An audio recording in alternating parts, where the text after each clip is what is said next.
Welcome back to the deep dive. Today we are taking, well, the ultimate field trip, really. Uh-huh. Moving from the comforting known neighborhood of our own galaxy right out to the speculative edges of space-time, quantum mechanics, and just the sheer scale of the cosmos. It's a huge scope. It really is. You send us a truly fascinating stack of sources outlining the biggest, most profound cosmic enigmas. I mean, questions that truly challenge our understanding of reality. They absolutely do. So our mission today is to unpack these intensely complex mysteries, moving step by step through the evidence, the conceptual breakdowns, and just the vast, beautiful questions they raise.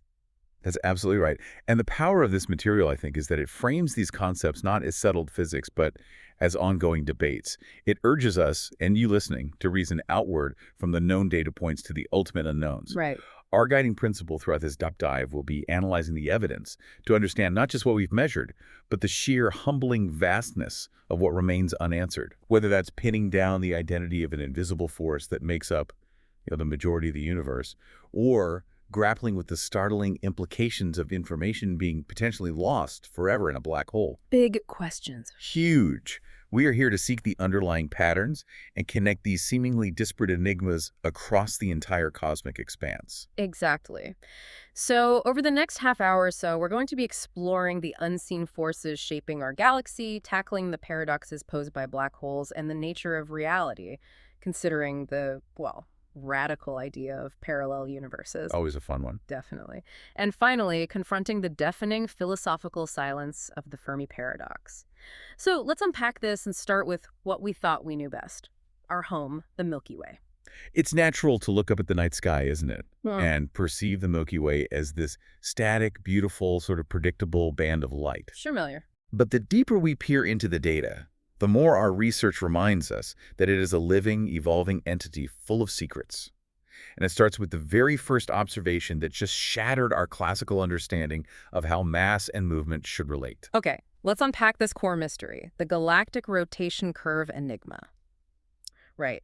So if you picture our galaxy as this vast, observable, spinning disk of stars, gas, and dust, Uh-huh. Newtonian physics gives us a clear prediction. You'd expect stars farther away from the central, concentrated mass to slow down significantly. Right, just like the outer planets orbit the sun slower. Yeah. Mercury zips around, Neptune crawls. Exactly. That's what should happen. Precisely. That's the logical expectation. However, the fundamental observation made decades ago and reinforced ever since is that stars extremely far out from the galactic center move just as quickly. Or faster, even. Or faster, yeah, than those stars closer in. This defies all calculations based on the visible mass, the stuff that emits light, the stuff we can actually see and measure. So the stars, the gas. All of it. The visible matter simply doesn't provide enough gravitational pull to keep those outer stars from flying off into space. They should be long gone. So the immediate, inescapable conclusion drawn from the data is that there must be some kind of invisible force at play. Or, as one major theory suggests, a massive halo of mysterious substance enveloping the galaxy that we just cannot see. And this is the substance we now call dark matter. It's providing the enormous amount of extra, unaccounted-for gravity necessary to keep the entire structure gravitationally bound. The implication of this is just staggering, isn't it? It really is. The calculations show that this invisible influence must outweigh all visible matter, all the stars, planets, and gas, by a factor of maybe 5 or 6 to 1. Wow, so most of the galaxy's mass is invisible. That's the conclusion. And astronomers look for evidence of it not by seeing the substance itself because, well, it doesn't seem to interact with light, but solely by observing its gravitational effects. We detect it through the anomalous speeds of stars, like we just discussed, and also on a much larger scale, through the dramatic bending of light gravitational lensing. As light passes through these invisible gravitational fields. Wait, so if 85% of the gravitational mass in our galaxy is dark matter, why are we so sure it's matter? Like some kind of particle, and not just, I don't know, a modification of gravity itself. I know there are competing theories, right? Like MON. That's a crucial point, and it absolutely reflects the ongoing debate in the sources. MOND, or modified Newtonian dynamics, does provide a good fit for specific rotation curves in some galaxies. Yeah. It tries to adjust the laws of physics at very low accelerations instead of invoking a new particle. Okay. But the overwhelming consensus still favors the dark matter particle hypothesis. And the reason is largely because of the evidence we see when we look beyond single galaxies, especially in galaxy clusters, which I think we'll get to later. Right, the bigger picture. Exactly. Dark matter works as the standard model because it satisfies phenomena on the scale of the entire cosmos, not just individual galaxies. It solves the rotation curve problem, sure, but it also explains how the large-scale structure of the universe, the cosmic web, formed in the first place. Okay, that makes sense. Now, here's where it gets really interesting, because we move from this vast, unseen halo to the violent, hidden heart of our galaxy. What exactly resides at the Milky Way's very core, hidden behind all that dust and gas? Yeah, deep in the center, the research confirms the existence of Sagittarius A, as GRA for short. It's a supermassive black hole, Supermassive. concentrating about 4 million times the mass of our sun into a region smaller than Mercury's orbit around the sun. That's incredibly dense. It dramatically warps spacetime right there at the galactic center. And the proof of its existence isn't just inferred, right? It comes from actual observations, painstaking ones. Astonishingly precise long-term observations, yeah. Specifically, tracking the orbits of stars whipping around that central point at speeds up to thousands of kilometers per second. Just whipping around. The sheer velocity and the tight elliptical paths required for those stars to stay in orbit indicate an immense gravitational pull from an invisible source. And the only thing that fits is a supermassive black hole. Okay. Furthermore, we observe activity fuel around it, though the black hole itself is dark, obviously. You can't see it. Right. But the surrounding accretion disks, this swirling matter, gas and dust, spiraling inward release, tremendous amounts of energy and radiation. They heat up to millions of degrees due to friction as they fall in. And that's what we detect. That process lights up the core in ways we can detect, primarily using radio telescopes, because visible light gets blocked by all the intervening dust. The pattern of flares and radio emissions gives us this dynamic view of this incredibly powerful engine at the galaxy center. But the Milky Way wasn't just born like this, in this pristine state. It's grown over time through what the sources evocatively call cosmic cannibalism. Yeah, it's a great term. This idea suggests our galaxy was essentially built piecemeal, consuming and merging with smaller dwarf galaxies over cosmic time. So it's a galactic predator? In a way, yes. That history of mergers is crucial to understanding our current structure. When a smaller galaxy plunges into ours, it's a chaotic process, spans hundreds of millions of years. It disrupts the stars and leaves behind these predictable, extended streams of stellar debris, like galactic scars. And we can see those scars. We can. We spot them through unusual groupings of stars scattered far from the main disk, all sharing remarkably similar ages, compositions, and, crucially, orbital paths. They're moving together, remnants of something that was torn apart. And we even have a specific, vivid example detailed in the analysis, the mention of the Gaia Sausage Enceladus event, or GSE. Quite a name. That name evokes the chaos of a long-ago collision, maybe dating back 10 billion years, a massive event that contributed a significant amount of the Milky Way's current stellar halo. Indeed. The GSE collision was so profound, it dramatically thickened the disk of our galaxy and added enough energy to the stars to create those characteristic stellar streams we were just talking about. It confirms the Milky Way's history as a celestial cannibal that has grown through violence. And this chaotic history leads us right back to the nature of dark matter, doesn't it? It does, in a really interesting way. Those stellar streams, they aren't perfectly smooth ribbons of stars. They often show peculiar features like spurs, ripples, gaps even. The dark clumps idea. Exactly. The leading theory is that dense, smaller clumps or subhalos of that invisible dark substance are actively perturbing the paths of these stars as they orbit. They act like gravitational ghosts tugging on the stellar streams. So dark matter isn't just a smooth halo, it might be lumpy. It suggests that the dark component might not be uniform and smooth, as initially modeled, but rather clumpy and highly dynamic. Maybe it even has unique self-interacting properties we haven't yet discovered. This observation turns dark matter from just a simple uniform halo into a complex, textured gravitational landscape. Fascinating. Beyond structure, there are other galactic anomalies that continue to puzzle astronomers and challenge our instruments. I'm thinking specifically of the space roar. Yes, the arcade discovery. This persistent, low-frequency background radio noise detected by instruments, which is far louder, about 6 times louder than expected, based on all known astrophysical sources like distant galaxies or even normal star formation within our own galaxy. 6 times louder. Where's it coming from? That's the challenge. It's immense.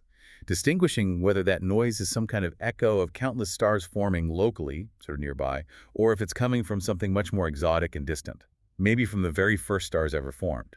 It complicates our search for fainter signals we were looking for, like signals from the cosmic dawn. And structurally, even the everyday look of our galaxy holds fundamental puzzles, like the spiral arms. We still ponder the driving mechanism behind the galaxy's distinctive spiral arms, right? Absolutely. Are they fixed physical patterns of material, like beads on a string?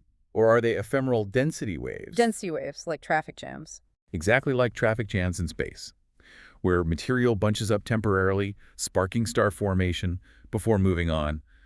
The waves pattern persists, but the stars and gas flow through it. Okay. The density wave theory is powerful, but we also have to account for the crucial role of the galaxy's central bar-shaped bulge. This bar is a vast, elongated structure of stars that rotates as a unit. And it does what? It's theorized to act like a gravitational steering mechanism. It helps drive the spiral arms by funneling gas inward towards the central supermassive black hole, feeding it. Right. So all these elements, the dark halo, the violent core, the chaotic merger history of the structure, force us to view the Milky Way not as a static backdrop, but as this vast, constantly evolving entity whose history is written in the orbital paths of its stars and the invisible stuff holding it all together. Okay, so if dark matter is necessary to hold our galaxy together, then the research points out that the same gravitational glue must be doing the same job for, well, billions of other galaxies out there. That's the crucial universality of it. As we stretch our minds beyond the Milky Way, we find that same universal dark glue is everywhere, defining the structure of the entire cosmos. Exactly. The fact that we find the identical rotation problems in essentially every single spiral galaxy we observe highlights that the same mysterious substance pervades all of them. It's what allows this unseen component to cluster gravitationally, forming the large-scale structure known as the cosmic web. The cosmic web, it really does sound like something out of science fiction. Can you paint a picture of that? It's truly the largest known structure in the universe. Imagine vast sheets and long, winding filaments made of galaxies and dark matter. Like threads. Like threads, yes, connecting dense clusters at the intersections. And these structures are separated by enormous, almost empty regions called voids. Empty spaces. The sources detail that the dark component essentially formed the gravitational scaffolding first, very early in the universe's history. Normal matter, like gas and dust, then fell into these deep dark matter potential wells, lighting up the filaments and eventually forming the galaxies we see today within those structures. So the universe isn't just a random soup of galaxies. It has this underlying architecture. It's highly structured, yeah. Not uniform at all. And just as our galaxy has a supermassive but relatively quiet center right now, we look outward and see other galaxies with these blazing cores known as active galactic nuclei or AGNs and quasars.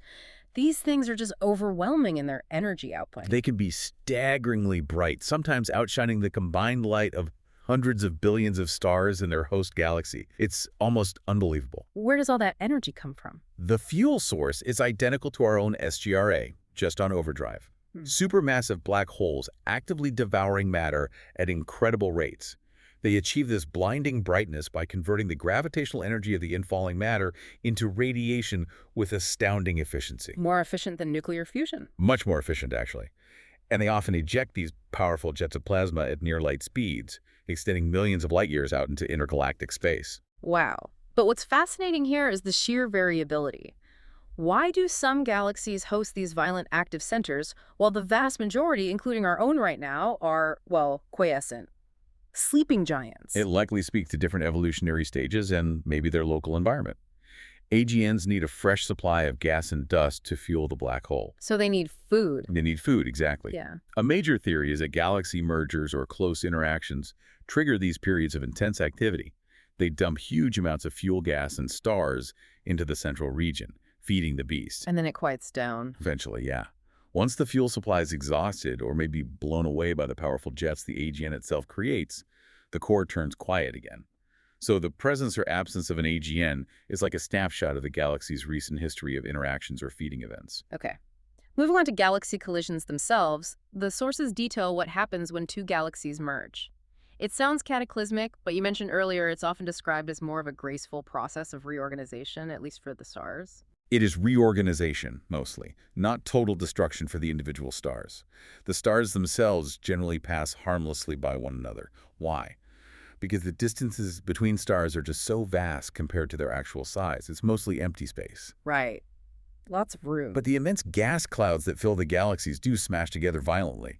That collision leads to intense compression and triggers a phenomenal surge in new star formation, what we call starbursts. And that explains some weird galaxy shapes. It helps explain peculiar shapes we see, yeah, like distorted spirals, galaxies with long tidal tails, or even ring galaxies that are clearly still in the process of recovering from a violent interaction millions or billions of years ago. But the single most critical piece of evidence supporting the existence of that separate, weakly interacting dark component, the dark matter particle idea, comes from one specific observation: the bullet cluster. You said this is the cornerstone. This is truly a textbook example, and yeah, we really must spend time on it because it's so compelling. The bullet cluster consists of two colossal galaxy clusters that have recently passed through each other. A cosmic smash-up on the grandest scale. Okay, so two huge clusters collided. What did we see? What astronomers observed was a complete spatial separation of different kinds of mass. We use X-ray telescopes to map the visible matter, specifically the hot, glowing gas that actually constitutes the bulk of the cluster's normal baryonic mass. The gas clouds. Right. This gas gets slowed down and heated up dramatically by friction during the collision, essentially like a giant shock wave. It forms these distinct bullet-shaped clouds trailing behind the main clumps of galaxies. Okay, so the normal matter slows down. Then what about the total mass? Exactly. Then we use gravitational lensing techniques, how the cluster's gravity bends light from background galaxies to map the total gravitational pull, which tells us where most of the mass actually is, visible or invisible. And what did that show? What we found was that the gravitational center of mass, which must be dominated by dark matter, because that's where most of the mass, passed right through the collision without slowing down or interacting with the gas or itself very much at all. It just ghosted through. It remained ahead of the visible X-ray gas clouds. This strongly, almost irrefutably, suggests that the invisible dark component interacts primarily, maybe only, via gravity. It passes right through itself and through normal matter with hardly any effect. So it can't just be a change in the laws of gravity because the gravity stayed with the invisible stuff, separate from the normal stuff. Precisely. It acts like a separate substance. That's why the bullet cluster is such powerful evidence for particle dark matter over theories like MOND. Okay, that's very clear. And these collisions and mergers leave behind some really exotic galaxy types that challenge our existing evolutionary models, showing us the variety of outcomes. Definitely. Take the ultra-diffuse galaxies, or UDGs, for example. They are incredibly vast in physical size, some as big as the Milky Way in diameter, but contain very few stars, making them incredibly dim and faint, almost like ghost galaxies. So big but nearly empty. What's the puzzle there? The puzzle is that they appear to have roughly the same amount of dark matter as a normal galaxy of their size, but it's spread out, and somehow they didn't form many stars. Do they lack the gas density needed for normal star formation? Or are they simply holding onto their dark glue in some unexpected way? We're still figuring them out. Then you have the fascinating jellyfish galaxies. They look like jellyfish. They really do. These are galaxies moving very rapidly through the dense hot gas, the intergalactic medium that exists within a galaxy cluster.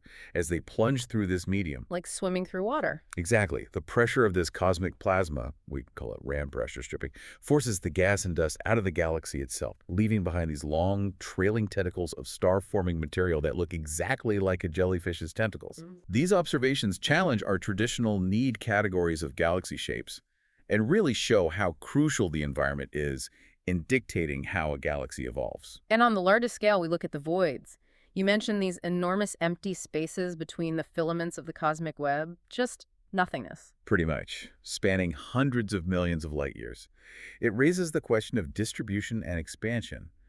Why are these voids so incredibly vacant? Yeah, why? Well, the source material suggests a couple of possibilities. Maybe the expansion of the universe itself is happening faster in these underdense regions, effectively pushing everything else away and accelerating the emptiness. Stretching them out. Or perhaps it goes back to the very beginning. The initial seed fluctuations of density right after the Big Bang might have just been smoother, less dense in those regions to start with. And then gravity, over billions of years, has amplified those tiny differences, pulling matter out of the voids and into the filaments, leaving truly empty zones behind. So it all connects back. All these external observations reinforce the concept that galaxies don't exist in isolation. They form and evolve within this vast structure, the cosmic web, which itself is a large-scale pattern, ultimately seeded by tiny quantum fluctuations in the Big Bang's aftermath. We've established that black holes are the engines of galaxies, these supermassive ones. Now, let's dive into these gravitational abysses themselves. Let's start with their formation and growth mechanisms.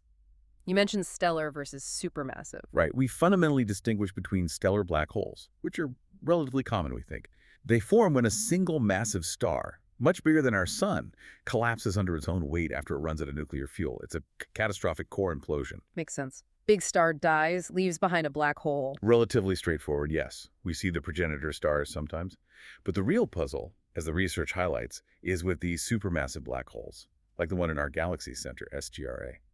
How did they grow so massive so quickly in the very young universe? That's the mystery. They shouldn't have had enough time. Precisely.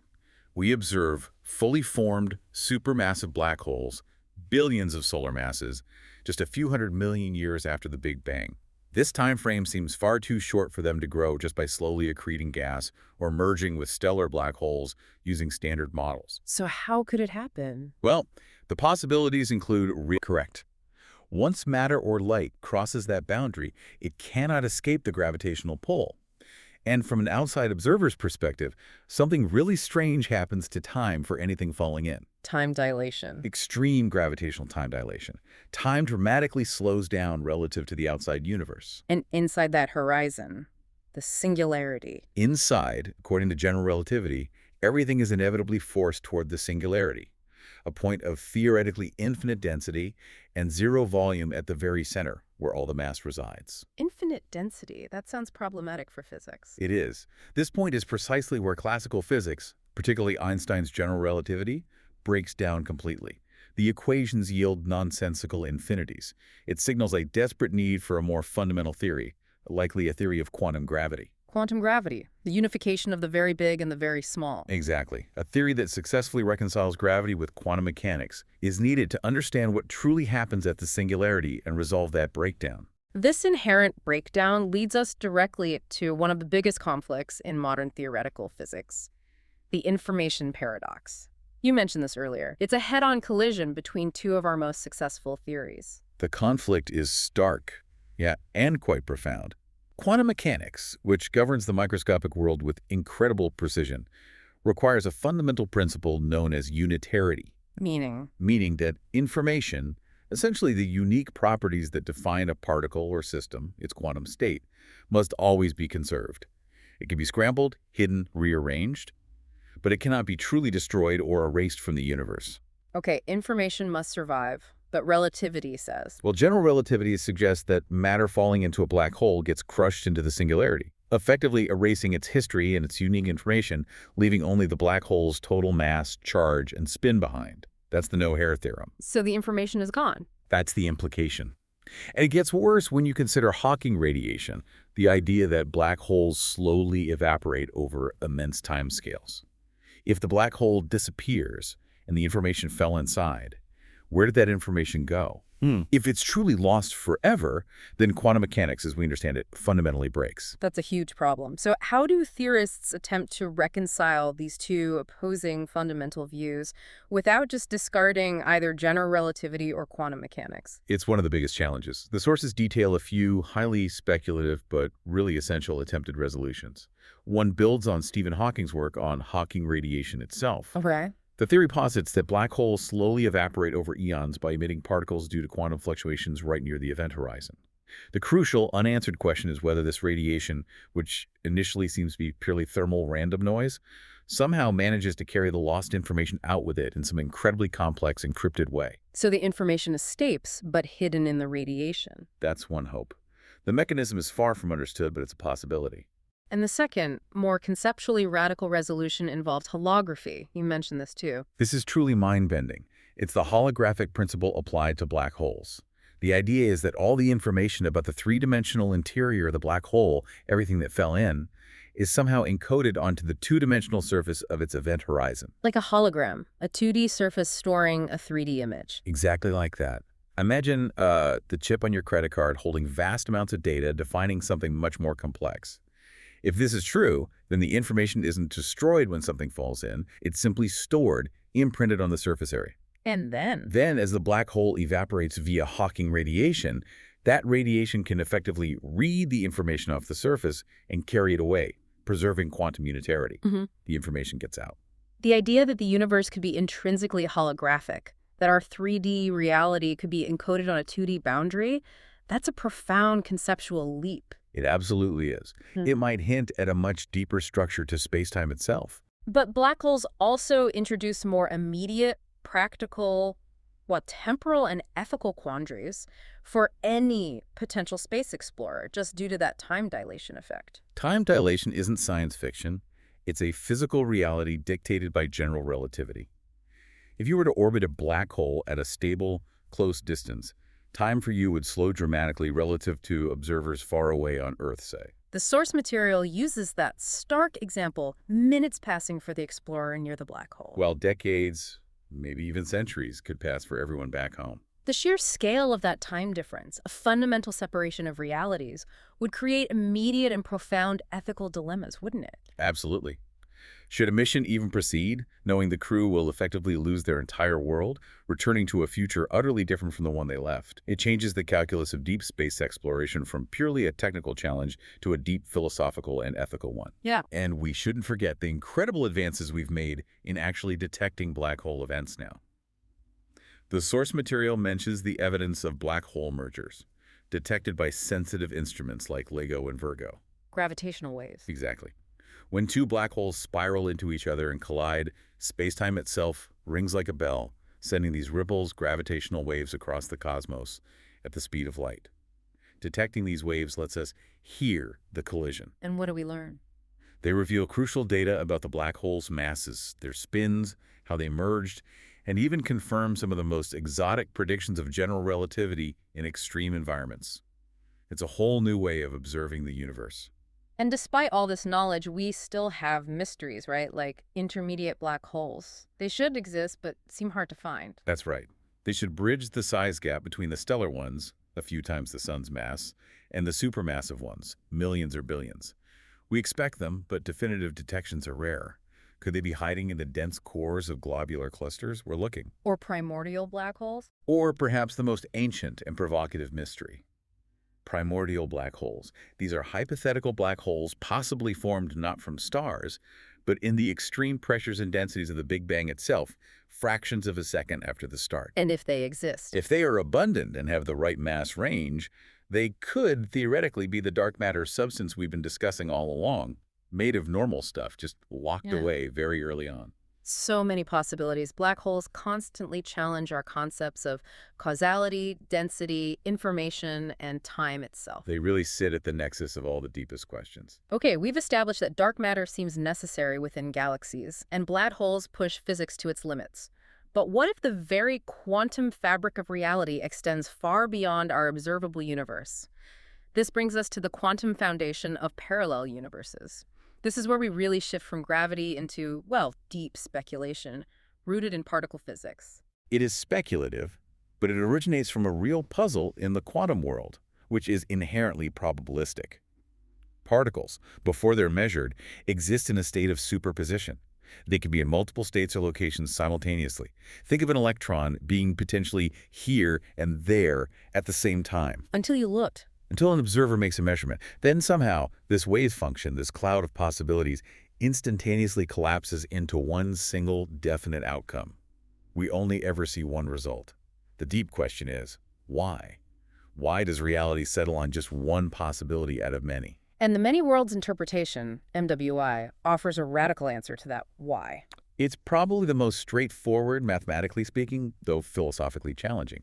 MWI suggests that the measurement doesn't collapse the possibilities at all. Instead, all possible outcomes actually happen. All of them? How? The universe itself branches, splits into separate, non-communicating realities or parallel universes. In one universe, the electron is here. In another, identical universe, it's there. So if I chose coffee over tea this morning... According to MWI, yes. Another entire you branched off at that moment and exists in a parallel universe, happily sipping pee. Every quantum choice, every decision point potentially spawns countless new realities. Wow.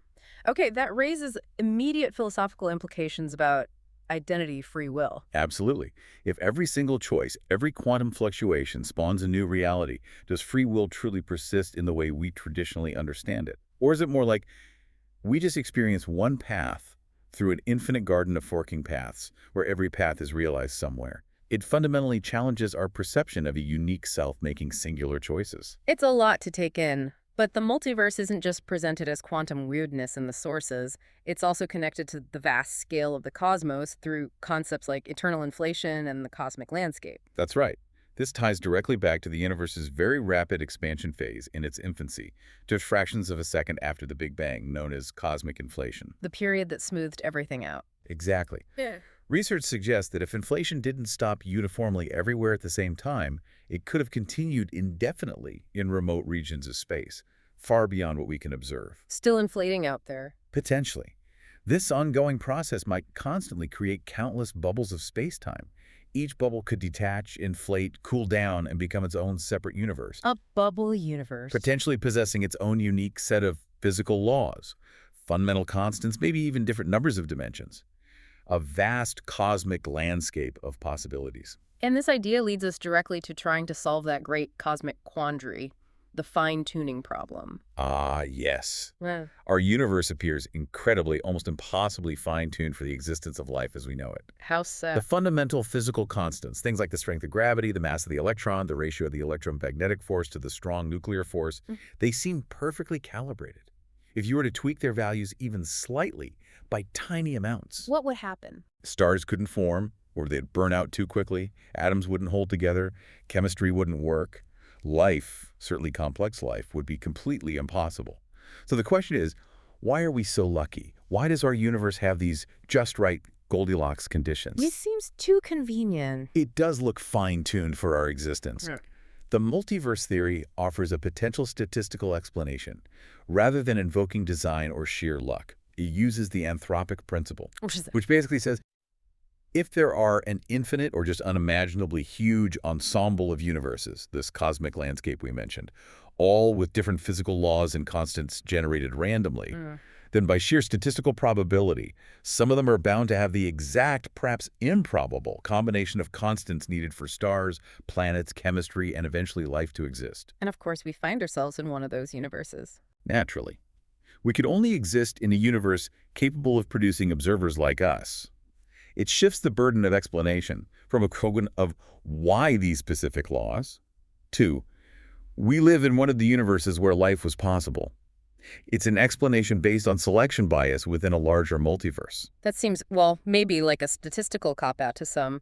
Are we just left to ponder this, or is there any hope of actually searching for the unknowable, for evidence of other universes? It remains largely speculative, and that's really the limit of the science here. It's hard to test empirically. However, the sources do mention the intriguing possibility of finding indirect evidence. Like what? Like searching for anomalies, maybe patterns or bruises in the cosmic microwave background, CMB radiation, that faint afterglow of the Big Bang. Bruises? From what? Potentially from gravitational tugs or even physical collisions with other bubble universes in the very deep past, when things were perhaps closer together.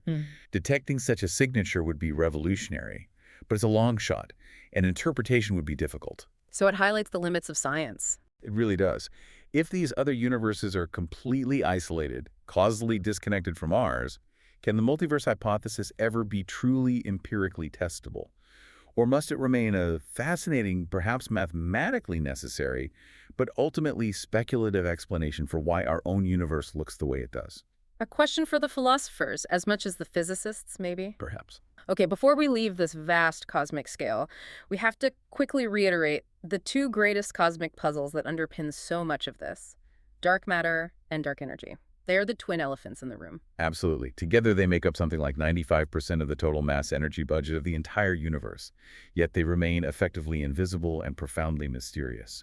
We only know them by their gravitational effects. So dark matter, as we've established, acts like the cosmic glue, holding galaxies and galaxy clusters together. But its actual nature remains unknown. Completely unknown. The sources outline the leading candidates being searched for. Is it composed of relatively massive, slow-moving particles like WIMP's weakly interacting massive particles? These would be heavy particles, relics from the early universe that interact only via gravity and maybe the weak nuclear force, making them incredibly hard to detect directly. And the alternative? Or could they be incredibly light, almost massless, hypothetical particles like axions, or something else entirely? The entire field of experimental particle physics is racing to detect these potential non-interacting ghost particles in deep underground laboratories shielded from other cosmic rays. Still searching. And then there is dark energy, which isn't pulling things together but actively pushing them apart. It's causing the universe's expansion to accelerate. That was a truly revolutionary discovery, right? It was a complete shock around the late 90s. It won the Nobel Prize. The expectation based on gravity was that the expansion should be slowing down, perhaps eventually reversing in a big crunch. Instead, it's speeding up. Why? What is dark energy? The simplest explanation, mathematically, is the cosmological constant and intrinsic energy density of empty space itself. Something Einstein actually proposed long ago, but later called his biggest blunder. But he might have been right, after all. He might have been, yes. However, some sources suggest it might not be constant. It could be a dynamic energy field that changes over time, perhaps something nicknamed quintessence. And why does that matter?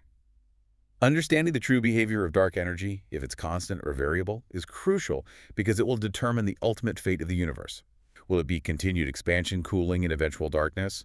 Or maybe even a big rip, where the acceleration becomes so strong it tears apart galaxies, stars, planets, even atoms themselves? Heavy stuff. And finally, this entire conversation just spirals back to the ultimate origin question. Before the Big Bang, what was there? Was it truly an infinitely dense singularity, as simple models suggest?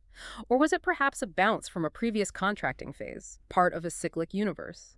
Or could the Big Bang itself be viewed as the birth of our particular bubble universe within a larger, eternally inflating multiverse? These puzzles are all deeply interconnected.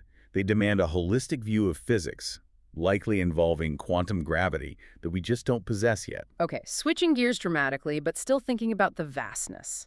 With the universe so immense, teeming with billions of stars, and now we know likely billions of potentially habitable planets, the research forces us to confront the most enduring existential question.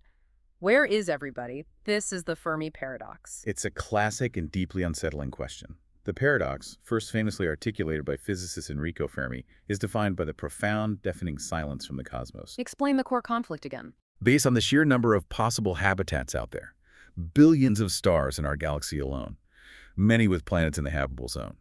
Based on the age of the universe, which is billions of years older than Earth, providing plenty of time for advanced civilizations to have developed. And based on the potential speed of exponential growth and colonization, even at slow speeds, a civilization could cross the galaxy in millions of years, a blink in cosmic time. Yeah.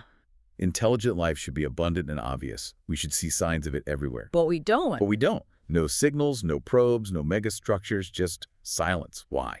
Where is everybody? The prevailing explanations often fall under the umbrella of the great filter theories. These are like hypothetical barriers or challenges that prevent life from reaching the stage of becoming easily detectable across interstellar distances. Exactly. The filter could lie in our past, or it could lie in our future. Okay, so if the filter is behind us, that implies life rarity. The argument here is that the steps required for life to emerge in the first place, or perhaps for complex life to evolve, are far more complex and improbable than we currently realize. Yeah. Maybe the jump from non-living chemistry to simple self-replicating molecules is incredibly hard. The origin of life itself. Or maybe the jump from simple microbial cells to complex multicellular life with intelligence is the bottleneck. We search for those basic conditions now: liquid water, organic molecules, energy sources, and we're looking in extreme environments right here in our solar system, like the subsurface oceans on icy moons like Europa or Enceladus, trying to understand just how hard or easy life's start truly is. Okay, that's one possibility. Life is just incredibly rare. But what if the filter is ahead of us? That's perhaps the most worrying scenario: self-destruction. So the theory here suggests that civilizations tend to advance technologically only to develop the capability to destroy themselves before they achieve stable interstellar travel or communication. Like what? Think uncontrolled advanced AI, runaway nanotechnology, genetically engineered pandemics, nuclear war, catastrophic resource depletion, or irreversible climate change. The challenge is surviving our own technological adolescence. Maybe very few, or none, make it through. A sobering thought. Very. Alternatively, maybe advanced civilizations are out there, but they simply choose to be quiet, or we're looking for the wrong signs. Perhaps interstellar colonization is fundamentally unnecessary or too resource-intensive. Or maybe they recognize the ethical implications of interfering with developing worlds, creating a kind of galactic zoo scenario where they observe us but deliberately do not interact. Or perhaps their technology is so advanced, it's simply unrecognizable to us as artificial. This uncertainty really influences our search strategies, doesn't it? We've moved beyond just passively listening for radio signals. We have. We are now actively looking for biosignatures. This involves analyzing the light passing through the atmospheres of exoplanets. We're looking for imbalances in atmospheric gases that can't be easily explained by geology or non-living chemistry. Like oxygen and methane together. Exactly. On Earth, that combination is a strong sign of biological activity. Finding that on an exoplanet would be huge, though still not definitive proof of intelligence. This atmospheric analysis with telescopes like JWST is a primary near-term strategy. And then there's still SETI, the search for extraterrestrial intelligence, which traditionally focused on radio signals. But the speculation in the source material is captivating. What if advanced civilizations use completely different mediums we haven't prioritized? Right. Maybe powerful optical lasers for communication. Or perhaps signals sent via neutrinos, which are incredibly hard to detect. Or even using gravitational waves somehow. Our assumptions about communication might be too anthropocentric. Or what if, as some research suggests, they're lurking closer than we think? Maybe ancient autonomous probes placed in our own solar system millennia ago, just watching. That's the lurker hypothesis. It's highly speculative, of course, but not impossible to test in principle. We are starting to scan the solar system for anomalous objects more systematically. It all comes back to the Drake equation, doesn't it? Trying to estimate the number of civilizations. Yes, but the Drake equation has so many unknown factors, like the fraction of planets where life arises, the fraction that develops intelligence, the average lifespan of a communicating civilization, that tweaking any of them results in estimates that vary wildly from millions of civilizations in the galaxy right now down to essentially just us. It remains more of a framework for thinking than a precise calculation. And this uncertainty leads us inevitably to the ethics of contact. If we did detect a signal, or if we consider sending our own, should humanity actively seek contact, or should we perhaps remain quiet, mindful of the potential dangers? There is a serious risk versus reward calculation here, and it's something we need to address conversationally as a species, really. Stephen Hawking famously warned that advanced civilizations might not necessarily be benign or altruistic. Right, the colonization fear. They might view us as primitive or see Earth's resources as something to be exploited. Contacting them could be, in his view, profoundly dangerous for humanity. This fuels the ongoing debate between passively listening, SETI, versus actively transmitting powerful messages out into space, messaging extraterrestrial intelligence. Yeah. Should we shab into the jungle, or just listen carefully first? For now, the universe seems silent. It leaves us only with the hope, the mystery, and maybe the fear that the Fermi paradox inspires. The ultimate question hangs there. Are we profoundly alone in this vast cosmos, or perhaps profoundly insignificant in a crowded one? It's one of the biggest questions we can ask. #tagoutro. We have taken a truly tremendous journey today. We've moved from the invisible dark matter holding the Milky Way's spiral arms in place, all the way out to the astonishing density inside black holes, and considered how the apparent fine-tuning of cosmic constants might only be explained by the sheer, mind-boggling number of parallel universes. Right. What's really clear is that all these cosmic mysteries, from the smallest quantum scales to the largest structures, are profoundly interconnected. They seem to demand a synthesis, maybe a revolution in physics, combining quantum mechanics and relativity in a way we haven't yet achieved. Indeed. I think the final takeaway from all this is that confronting questions that so fundamentally challenge our intuition like infinite density or invisible matter making up most of reality, or reality's branching off with every choice, it requires critical thinking and, importantly, intellectual humility above all else. Yeah. The universe reveals itself in subtle patterns and sometimes startling anomalies that force us to constantly question our core assumptions about reality, about the laws of physics, and even about our own place within this vast, intricate cosmic web. The universe truly awaits discovery, and it feels like the biggest discoveries often lie in the places we can't yet see or easily comprehend. Exactly. And reflecting on the complexities we covered today, especially that idea of the information paradox and black hole holography, I want to leave you, the listener, with one final provocative thought to mull over. Okay. If the two-dimensional surface of a black hole can indeed encode all the information about its three-dimensional interior via holography, thereby potentially resolving the paradox and flattening existence onto a boundary, how might that radical idea reshape our understanding of reality itself on a grander scale? You mean beyond black holes? Yes. Could the physical laws, the very substance of our entire observable universe, somehow be encoded on some vast, distant, lower-dimensional boundary surface? Think about it. What other cosmic surfaces, perhaps the edge of the observable universe itself, or even the boundaries between those hypothetical bubble universes in the multiverse, might be secretly holding hidden information about existence that we just haven't yet figured out how to read?